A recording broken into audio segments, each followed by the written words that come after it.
Il le justifie de façon assez traditionnelle, que ce soit la croissance économique ou d'autres phénomènes économiques.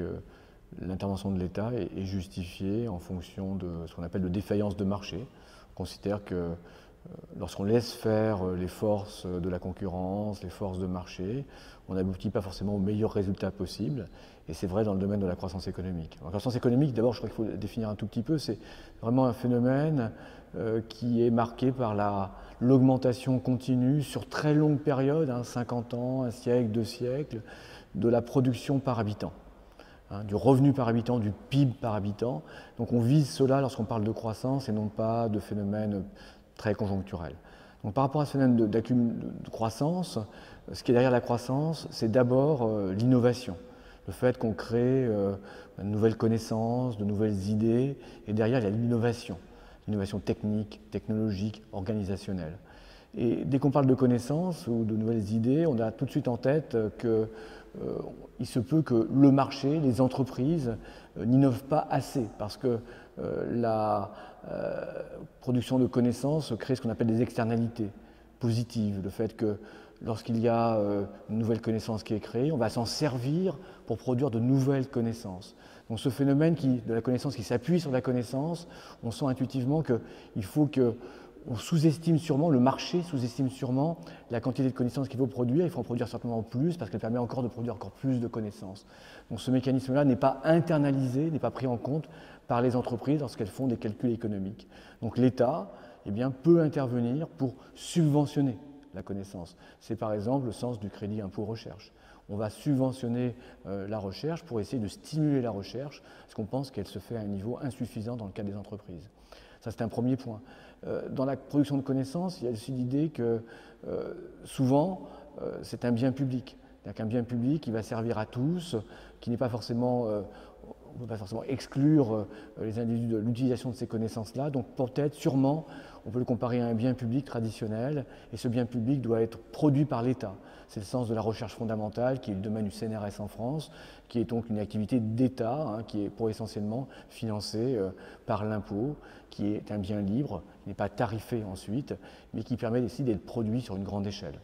C'est donc un point aussi important. On peut aussi parler des problèmes de coûts de transaction.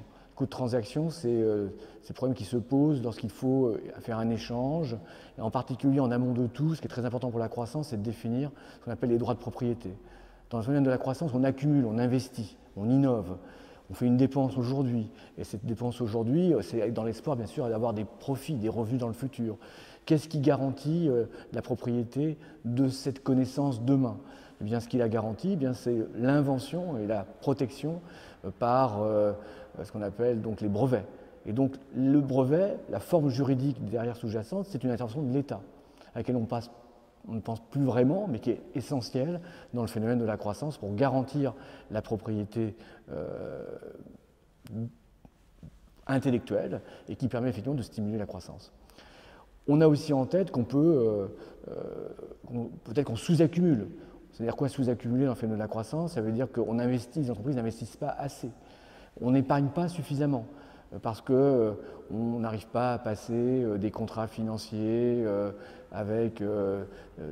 entre par exemple les seniors et les nouvelles générations qui ne sont pas encore sur le marché, qui ne sont pas encore nés. Donc par rapport à ces questions-là, de contrats incomplets, ce qu'on appelle, l'État peut intervenir par un système qui est le système de retraite par répartition, qui est finalement une intervention publique pour stimuler l'accumulation et l'épargne dans un monde qui finalement sous-accumulerait. Donc on accumulerait plus grâce au système par répartition. Donc on a bien sûr la question de la fiscalité correctrice. C'est-à-dire qu'on peut très bien avoir un système qui introduit des externalités négatives. On n'a pas été d'externalités positives, mais on peut aussi avoir des externalités négatives. C'est quoi l'externalité négative? C'est la pollution. C'est l'utilisation de ces ressources naturelles dans un monde qui croît. On utilise beaucoup de ressources naturelles. On pollue, les entreprises polluent certainement trop, l'exercice d'une externalité négative, une influence négative sur les activités des autres, soit sur les consommateurs, soit sur les entreprises. Et il faut donc corriger. Et la fiscalité est un moyen de corriger, de pénaliser, de faire ce qu'on appelle une fiscalité verte, dont on parle souvent, qui permet de pénaliser le pollueur et de faire en sorte qu'il polluent moins, donc qu'ils produisent moins, qu'ils consomment moins d'énergie polluante, qu'ils en émettent moins dans l'environnement. Et donc la fiscalité est aussi un moyen de corriger ces défaillances de marché qui se produisent au cœur du phénomène de la croissance. Donc on a toute une série de défaillances qui sont intrinsèques, je dirais, au phénomène de la croissance que l'État peut corriger. On peut aussi penser à des questions qui est presque centrales dans le phénomène de la croissance. C'est cette question que la croissance, les entreprises qui innovent ont tendance à occuper une position dominante sur le marché. Donc elles ont innové, elles sont presque en question de monopole, elles ont cherché à cela, c'est le ressort de la croissance, dans une vision très schumpeterienne. Cette situation de monopole, qui est le résultat de la création, peut bloquer la nouvelle création.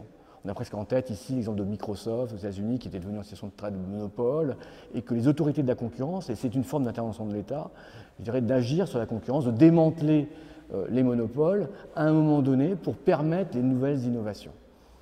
Donc on voit toute une série de défaillances au cœur du phénomène de la croissance qui peuvent être corrigées par différents instruments de l'État sur des choses très très très générales du domaine, je dirais, de la loi, de la réglementation, jusqu'à des choses beaucoup plus microéconomiques, particulières de la fiscalité, ou même de la production. L'État peut même prendre en compte la production lui-même de certaines dimensions au cœur de la croissance, comme par exemple la recherche.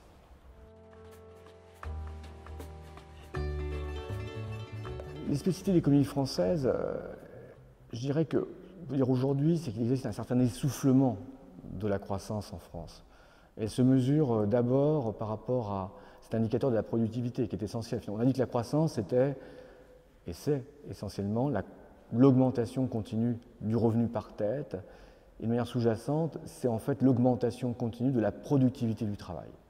La productivité du travail en France est encore relativement élevée et elle se compare assez bien à la productivité dans d'autres pays développés comme les États-Unis, comme l'Allemagne dont on parle souvent.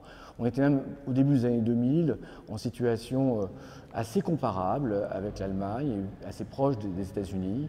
On peut dire que les années 2000 et le début, donc les périodes assez récentes, ont marqué un certain essoufflement de la productivité en France. Ce qui marque effectivement un certain essoufflement du modèle de croissance français. Alors, on parle bien sûr de difficultés dans l'innovation. Les entreprises n'innovent pas assez, elles n'investissent pas assez dans de nouvelles machines qui sont souvent le vecteur du progrès technique. Le problème aussi du capital humain, de l'investissement dans l'éducation, dans l'enseignement supérieur, est aussi un problème spécifique à l'économie française. Donc, sur le côté de l'investissement des machines, l'investissement dans l'éducation, sur l'innovation, aussi sur, je dirais, l'entretien des infrastructures publiques, sur l'État qui n'est pas forcément aussi engagé qu'il l'était dans le domaine de la recherche fondamentale, par manque de moyens. On voit que sur l'ensemble des segments qui font la croissance sur longue période, le modèle français s'essouffle, souvent parce qu'il manque de moyens, l'État manque de moyens, c'est-à-dire que les ressources sont accaparées par d'autres dimensions, le domaine de la protection sociale en particulier, pour faire face aux grands risques de la vie, sur la vie, des assurances vieillesse, santé, et ainsi de suite, qui accapare beaucoup de moyens. La montée des prélèvements obligatoires a été utilisée surtout pour faire face à la montée des protections sociales. Et c'est vrai que tout cet argent qui va de ce côté-là n'est plus disponible pour la recherche, l'éducation, les infrastructures publiques. Et pour financer d'ailleurs cette politique sociale, eh bien, on fait des prélèvements obligatoires très forts et une fiscalité qui, en retour, pèse sur l'innovation. Parce qu'il ne faut pas oublier un point très important, c'est que lorsqu'on prend des risques, lorsqu'on innove, lorsqu'on s'éduque, on veut bien sûr avoir un retour.